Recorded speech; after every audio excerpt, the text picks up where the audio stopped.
Жазгы талаа иштери башталып, дыйкандардын баары талаа жумуштары менен алек. Алардын арасында дыйкан Абдумуталип Ибрагимов да бар.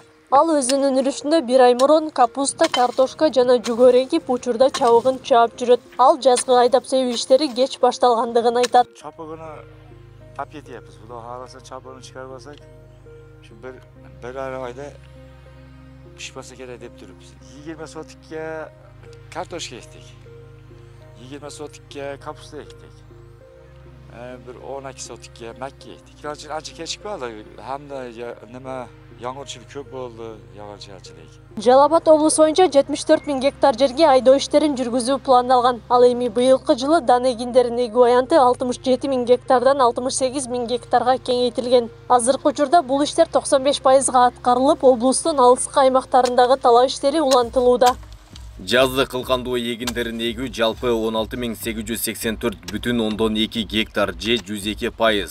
Будай 5112 же 96%. Арпа 11508,7 гектарга же 106%. Картошка 6306 гектар же 75%. Жашылча 9585 гектар же 84%. Май өсүмдүктөрү 6032 гектар же 83%.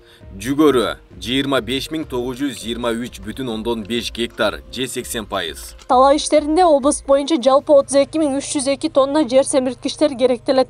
Дыйкандарды арзан жер семирткичтер менен камсыздоо үчүн Кыргыз жер семирткич менен камсыздап туруучулар ассоциациясы тарабынан облустун аймагында 14 жерде сатуу түйүндөрү ишке киргизилген. Эми быйылкы негизги биздин алдыбызга койгон маселелерден азыктын коосун камсыздоодо өзгөчө ушул картошка, дан эгиндерин жана өсүмдүк майынын аянттарын көбөйтүп өзгөчө жашылча эгүү дагы ушу аяктап эле калды. Негизги жашылча эгүүчү биздин төмөнкү зоналарда иштери азыр мындайча айтканда бир 2 жуманын ичинде биз түшүм жыйнай баштайбыз мындайча айтканда. Бул багытта ирригация маселеси да жолго коюлуп, сууга суу менен камсыздоо иштери жүргүзүлгөн.